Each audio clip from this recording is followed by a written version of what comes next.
Good morning, student. We had started the chapter 6 of geography, natural disaster. Okay. In the part 1 and part 2, we already discussed about the natural disasters and disasters made by human follies. Okay. Now today we are going to start the general human disasters like fire, road accident, air crash, and epidemics. Okay. Now first of all we will start the fire number of deaths का cause है. जितने भी total deaths होते हैं world wind से, earthquake से, flood से, उनसे कहीं ज़्यादा डेथ्स फायर के कारण होते हैं. और कई सारे रीज़न होते हैं फायर के अकर होने का, जैसे इलेक्ट्रिकल हीटर्स, एक्सीडेंट, जब फूड कुक करते हैं घरों में, खाना बनाते समय एक्सीडेंट्स हो जाते हैं. आपने सुना होगा सिलेंडर फट जाता है, कुकर बर्स्ट हो जाता है. ओके. जो नेक्ड वायरिंग होती है, खुली तारें होती हैं, उनसे और शॉर्ट सर्किट से भी आग लग जाती है. गार्बेज में जब आग लगाया जाता है, कचरे में, एक्सप्लोजिव्स जो होते हैं, ये सब रीजंस हो सकते हैं फायर अकर होने के. ओके. तो डोमेस्टिक फायर से हम कैसे बच सकते हैं, उसके प्रिवेंशन के लिए हमें सबसे पहले जो फायर प्रिवेंशन के बेसिक रूल्स होते हैं और एग्जिट डोर होते हैं, उनको हमेशा फॉलो करना चाहिए और याद रखना चाहिए. कोई भी हाईली इन्फ्लेमेबल मैटर हमारे घर में नहीं रखना चाहिए. हमेशा सबके घर में एक फायर एक्सटिंग्विशर होना चाहिए और उसको यूज़ करना हर फैमिली के हर मेंबर को आना चाहिए. जब भी हम घर से बाहर जाते हैं तो जो गैस है उसका स्विच ऑफ करना चाहिए और जितने भी इलेक्ट्रिकल गैजेट्स हैं उनको भी स्विच ऑफ करके जाना चाहिए. और एक ही सॉकेट में कई सारे इलेक्ट्रिकल गैजेट्स नहीं लगाने चाहिए, है ना. जो मैच बॉक्स है वो चिल्ड्रन की पहुंच से दूर रहना चाहिए और कोई भी स्मोक नहीं होना चाहिए घर के अंदर. ओके. एंट्रेंस डोर को कभी भी ब्लॉक करके नहीं रखना चाहिए, जैसे अलमीरा वगैरह रख के, फर्नीचर रख के उसके आसपास उसको ब्लॉक नहीं करना चाहिए. और हमें हमेशा ये याद रखना चाहिए कि किन रीजंस के कैसे आग लग सकती है, उन रीजंस को हमेशा ध्यान में रखना चाहिए ताकि हम सुटेबल एक्शन ले सकें. अगर फायर हो जाती है, अकर हो जाती है, तो हमें तुरंत ही फायर ब्रिगेड को बुलाना चाहिए और उन्हें अपना एड्रेस और टाइप ऑफ फायर और प्लेस बहुत ही करेक्टली और क्लियरली उन्हें बताना चाहिए, है ना. जहाँ पर स्मोक होता है, जिन जगहों पर, तो वहाँ पर धुआं जहाँ पर होता है तो वहाँ पर कोशिश करें कि वहाँ से रेंग कर निकले, है ना. अगर धुआं निकल रहा है, आग लग गई है, तो हमें उसको क्रॉल करके बाहर आना चाहिए ग्राउंड पर, क्योंकि जो स्मोक होता है हमेशा ज़मीन के जो फ्लोर होता है वहाँ पर हमेशा कम होता है ना, ऊपर की तरफ ज़्यादा होता है. Okay. There should be 2 exit door. हर घर में 2 एग्जिट डोर्स होने चाहिए. और do an exercise of going out from these doors twice in an year as per your plan, है ना. और साल में कम से कम 2 बार ऐसी प्लानिंग करनी चाहिए कि उसमें से बाहर जाने का, एग्जिट होने का हमें प्रैक्टिस रहे, है ना, ताकि कोई भी ऐसी प्रॉब्लम आए फायर की तो हमें फिर वो हमारे हैबिट में रहे, है ना. और इन्फ्लेमेबल लिक्विड्स को हमें कभी भी स्टोर करके नहीं रखना चाहिए. गैस सिलेंडर और जो दूसरे रिस्की मटेरियल हैं वो घर में हमें जो है लापरवाही से उसको यूज़ नहीं करना चाहिए, उनका बहुत ध्यान रखना चाहिए. Okay. Then road safety and awareness.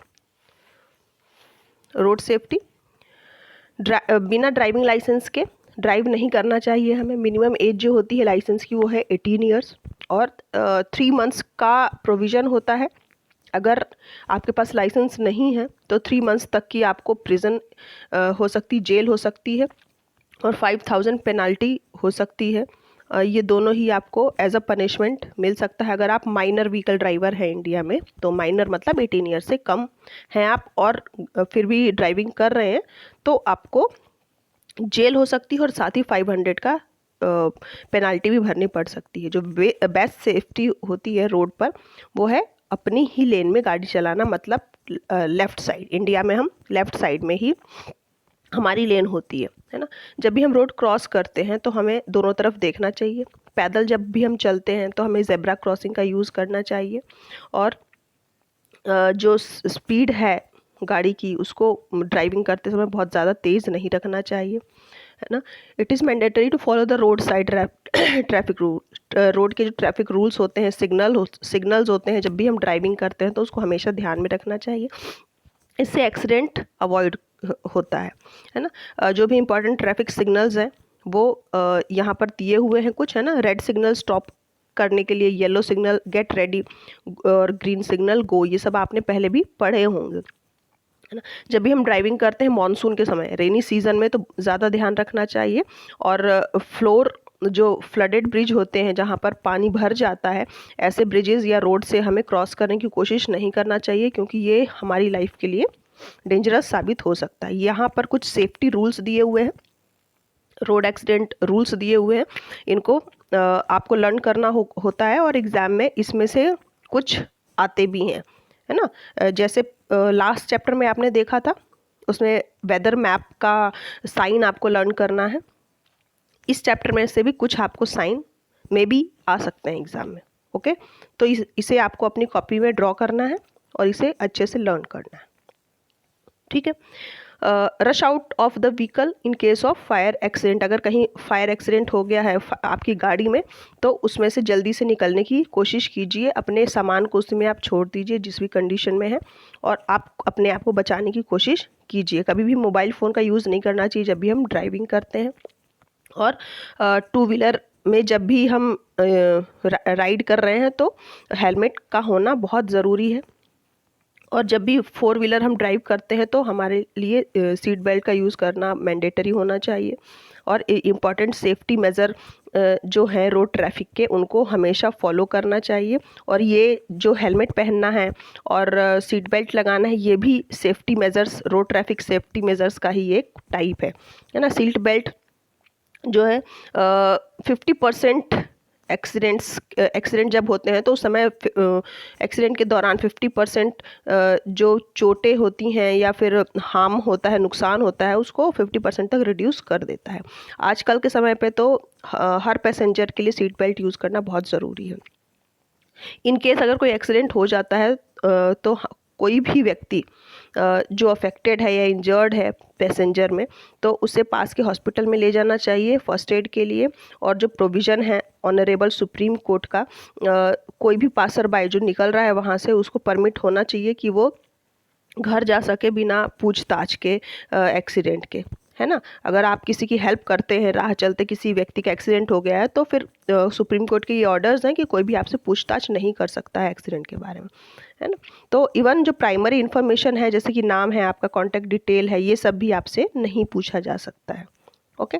Anybody can call dial 100 service in case of accident. अगर एक्सीडेंट होता है तो कोई भी व्यक्ति 100 डायल कर सकता है और सर्विस ले सकता है। इमीडिएटली जो पुलिस होती है उसी समय वहाँ पर स्पॉट पर पहुँच जाती है और इन्फॉर्मेशन अगर जैसे ही उसको रिसीव होती है, पुलिस अपने साथ एसयूवी मतलब स्पेशल यूटिलिटी व्हीकल लेकर के आती है ऐसी कंडीशन में जब एक्सीडेंट वगैरह होते हैं। तो फिर है rail accident. Rail accident usually जो है रेलवे ट्रैक्स की मेंटेनेंस की कमी से होते हैं। रेलवे इंजन्स हैं, बोगीज़ हैं, ये इन सब के कारण ज़्यादातर रेल एक्सीडेंट होते हैं। ह्यूमन एरर्स और डीरेलमेंट जो है, ये सब कारण हैं रेल एक्सीडेंट्स का। डीरेलमेंट जो है कभी कभी जो डैमेज, रेल को पूरी तरीके से डैमेज करने का कारण बन जाते हैं, या जो दूसरे सिस्टम हैं जैसे एंटी सोशल एलिमेंट्स हैं जो बॉम्ब ब्लास्ट वगैरह करते हैं, जैसे एंटी सोशल एलिमेंट मतलब जैसे आप टेररिस्ट हो गए, है ना। ये सब जो है ये भी कारण बन सकते हैं कभी कभी रेलवेज़ के डिस्ट्रक्शन का। तो कुछ स्टेप्स हमें फॉलो करना चाहिए जिससे हम रेल एक्सीडेंट से बच सकें, ठीक है। ट्रेन में कभी भी इन्फ्लेमेबल मटेरियल लेके नहीं जाना चाहिए। जब भी हम ट्रैवलिंग करते हैं तो हमें किसी से भी जो है कुछ भी खाने की चीज़ें शेयर नहीं करनी चाहिए। एंट्रेंस गेट पर नहीं खड़े होना चाहिए और उसे झांकना नहीं चाहिए विंडो से। इमरजेंसी विंडो का यूज़ करना चाहिए इन केस अगर कोई भी एक्सीडेंट ऐसा हो जाता है तो हमें चेन पुल, और हमेशा चेन पुल नहीं करना चाहिए। फिर है प्लेन एक्सीडेंट। एयर ट्रैवल के दौरान भी जो पैसेंजर की सेफ्टी है वो भी अफेक्टेड होती है कई कारणों से, है ना। एयर ट्रैवल भी अब रिस्की हो जाता है अगर उसमें फायर ब्रेक हो जाए या फिर ऐसी कोई कंडीशन हो जाए वेदर की या फिर प्लेन में कोई ऐसी कंडीशन हो जाए तो जो लैंडिंग के टाइम पर या फिर टेक ऑफ के टाइम पर कभी कभी ऐसा होता है कि मौसम ठीक नहीं है या फिर कोई भी प्लेन में कुछ गड़बड़ी है तो उस समय पर एक्सीडेंट हो सकता है। टॉर्नेडो अगर हिली रीजन में अगर हो रहा है तो ये खतरा बन सकता है प्लेन एक्सीडेंट का। हाईजैकिंग और बॉम्ब अटैक भी प्लेन एक्सीडेंट का कारण बन सकता है। After boarding a plane following tips should be followed. जब भी प्लेन बोर्ड हो जाता है तो उसके बाद कुछ टिप्स हैं जो फॉलो करने चाहिए। कौन कौन से? जो भी इंस्ट्रक्शन देते हैं पायलट उन्हें केयरफुली सुनना चाहिए और उन्हें फॉलो करना चाहिए, और सेफ्टी मेजर्स को केयरफुली पढ़ना चाहिए और उन्हें फॉलो करना चाहिए। इमरजेंसी एग्जिट डोर्स जो हैं उनको हमें पहले से ही फाइंड आउट करके रखना चाहिए और उनको ताकि जब ज़रूरत पड़े तो उसे हम ओपन कर सकें, है ना। जब भी हम बैठें तो सीट बेल्ट टाई करके बैठना चाहिए सीट पर। जब एक्सीडेंट हो जाता है तो शांति बनाए रखनी चाहिए और ध्यानपूर्वक इंस्ट्रक्शन को सुनना चाहिए जो भी क्रू इंस्ट्रक्शन देता है, और सिर्फ उसके इंस्ट्रक्शन के अकॉर्डिंग ही एक्ट करना चाहिए, क्योंकि क्रू की ही ये रिस्पॉन्सिबिलिटी होती है और क्रू के मेंबर्स की रिस्पॉन्सिबिलिटी होती है कि वो पैसेंजर्स की हेल्प करें और प्लेन में से उन्हें सेफली बाहर निकालें। ठीक है। इमरजेंसी डोर को अपने आप खोलने की हमें कोशिश भी करना चाहिए और विंडोज़ की तरफ देखना चाहिए कि वेदर कि कहीं फायर तो नहीं है प्लेन के बाहर। अगर ऐसा है तो हमें फिर विंडो या डोर ओपन नहीं करना चाहिए, नहीं तो जो फ्लेम्स हैं वो अंदर भी आ सकती हैं कैबिन में, और ऑल्टरनेटिव फिर एग्जिट वे हमें फाइंड आउट करना चाहिए उसका। हमेशा ध्यान रखना चाहिए कि जो स्मोक है हमेशा ऊपर की तरफ जाता है, इसलिए जब भी स्मोक आए कैबिन में तो हमें फ्लोर के पास आने की कोशिश करना चाहिए, और जो इमरजेंसी फ्लोर लाइट हैं वो इमरजेंसी गेट तक हमें पहुंचा देती हैं। अपने फेस को और नोज़ को कवर कर लेना चाहिए हैंडकरचीफ से या फिर किसी भी क्लोथ से, ताकि जो धुआं है वो हमारे लंग्स तक ना पहुंचे। Then epidemics disaster. एपिडेमिक एक डिजीज़ या हेल्थ रिलेटेड प्रॉब्लम होती है जो अनएक्सपेक्टेडली एक लार्ज सेक्शन में स्प्रेड हो जाती है। ठीक है। तो एपिडेमिक की कंडीशन में जो है जो पेशेंट होते हैं वो एक्सपेक्टेशन से ज़्यादा होते हैं, है ना। इमरजेंसी प्रिवेंशन उसके लिए स्टेप्स लेने चाहिए। जो एपिडेमिक्स हैं इसमें हम केवल प्रिवेंशन करके ही, बचाव रख के ही अपने आप को हेल्दी रख सकते हैं ऐसी स्थिति में, क्योंकि जो एपिडेमिक्स है वो बहुत तेज़ी से स्प्रेड होते हैं और हेल्थ को फिर डैमेज कर देते हैं। तो क्या कॉजेज़ हो सकते हैं एपिडेमिक्स के? वॉर्म्स है, जर्म्स है, बैक्टीरियाज हैं, प्रोटोजोआ, फंगाई, पॉल्यूटेड वाटर या फूड आइटम्स, ये सब कारण हो सकते हैं। Epidemics are responsible for disease in deaths. एपिडेमिक्स जो है इकोनॉमिक लॉस और सोसाइटी को डिसइंटीग्रेट करने का एक बहुत बड़ा कारण बन जाते हैं। ज़्यादातर लोग जो एपिडेमिक से अफेक्टेड होते हैं वो माल न्यूट्रिशन से सफ़र कर रहे होते हैं, जिनकी इम्यूनिटी बहुत वीक होती है या फिर अनहाइजीनिक एटमॉस्फेयर में रहते हैं या फिर बैड वाटर सप्लाई सिस्टम होती है या फिर पुअर हेल्थ फैसिलिटीज़ होती है। उन्हीं को ज़्यादातर एपिडेमिक जो है घेरता है। ठीक है। तो हमें सबसे पहले करना ये चाहिए कि न्यूट्रिशन का अपना ध्यान पूरा रखना चाहिए। ठीक है। पॉसिबल मेजर्स, क्या इससे बचने के लिए हम क्या कर सकते हैं? अगर विलेज लेवल पे है तो स्टेट लेवल से विलेज लेवल तक जो ज़रूरी हेल्थ फैसिलिटीज़ हैं वो प्रोवाइड कराई जानी चाहिए गवर्नमेंट के थ्रू, और हेल्थ वर्कर्स, नर्सेस जो है उनको एडवांस में प्लानिंग करके रखना चाहिए वर्कर्स और कोवर्कर्स को, कि अगर ऐसी स्थिति आ जाए तो क्या कर सकते हैं। अगर ऐसा लगे कि एपिडेमिक्स अगर कम हो रहा है तो जो इमरजेंसी प्लान है फ्यूचर में उसको एक्शन करने के लिए हमेशा प्रिपेयर रहना चाहिए, कि अगर वो मान लीजिए जो एपिडेमिक है अभी तो स्टॉप हो गया है लेकिन फिर से वो अकर हो सकता है, अचानक फिर से वो ग्रो हो सकता है, इसलिए हमेशा फ्यूचर प्लानिंग करके रखना चाहिए। Medicine, laboratories, doctor, supporting staff की एक लिस्ट हमेशा अवेलेबल होना चाहिए पर्सनली सबके पास। ओके। ट्रेनिंग बहुत ज़रूरी है कंसर्न स्टाफ की हर लेवल पे, ताकि एपिडेमिक्स के समय पर सेफ्टी मेजर्स वो अपना सकें और लोगों को भी अवेयर कर सकें और उनकी हेल्प कर सकें। वैक्सीनेशन हमेशा ही लोगों की हेल्प करता है डिजीज़ के जो भी इफ़ेक्ट्स होते हैं उनको कम करने में, तो वैक्सीनेशन बहुत ज़रूरी है ना। Spray, insecticides smoke treatment, disease carrier जो भी हैं उनको जो भी उनकी ब्रीडिंग सेंटर है उनकी फाइंड आउट करना चाहिए, और जो भी डिस्पोजल सिस्टम है उसको वाटर सप्लाई से दूर रखना चाहिए ताकि पॉल्यूशन फ्री रहे।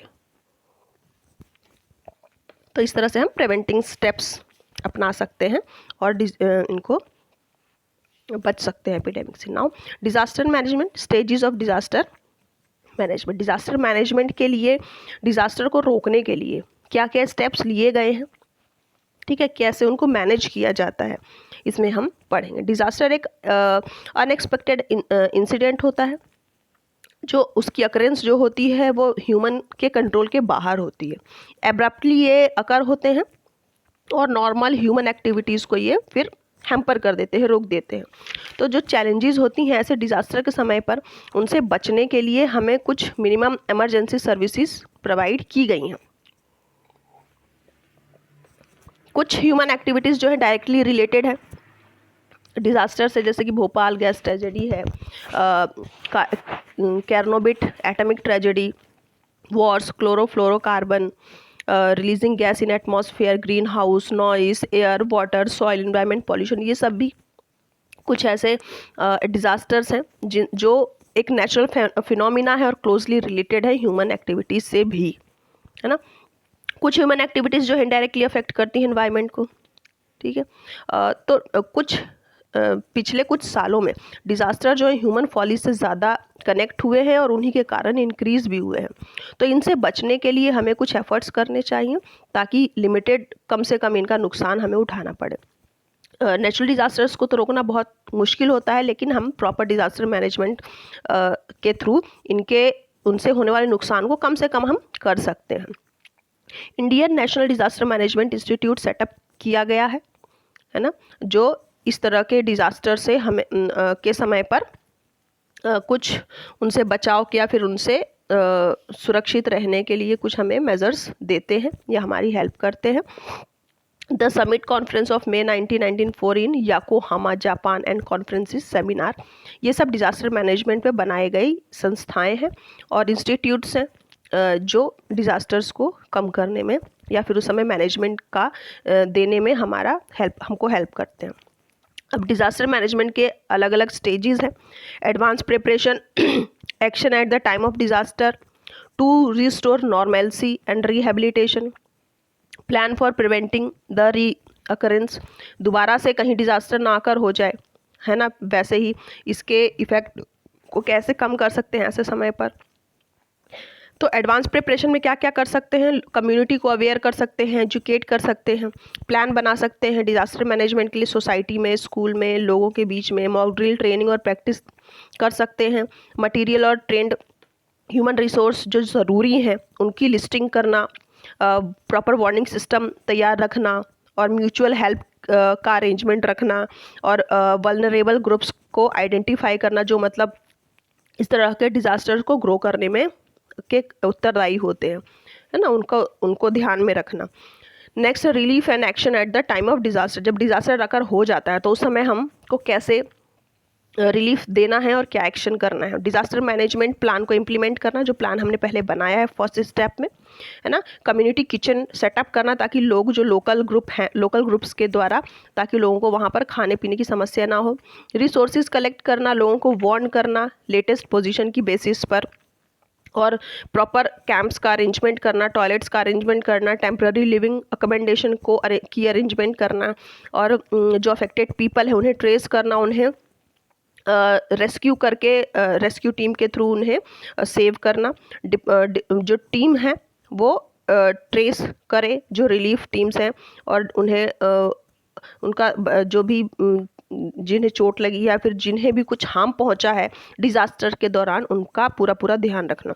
To restore normalcy and rehabilitation, अब जब डिज़ास्टर हो जाता है तो उसके बाद सिचुएशन को नॉर्मल बनाने के लिए और लोगों के मन से ये डर निकालने के लिए क्या किया जा सकता है ना, कम्युनिटी को इन्फॉर्मेशन देना, हेल्थ और प्रोटेक्टिव मेजर्स से संबंधित ऐसे प्रोग्राम्स जो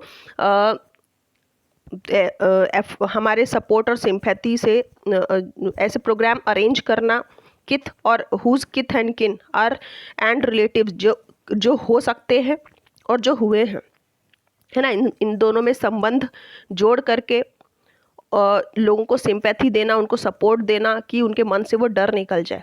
रिस्टोर एसेंशियल सर्विसेज, जो ज़रूरी सर्विसेज है, कम्युनिकेशन सिस्टम है, रोड सर्विस है, उनको दोबारा से एक बार फिर से चेक करना।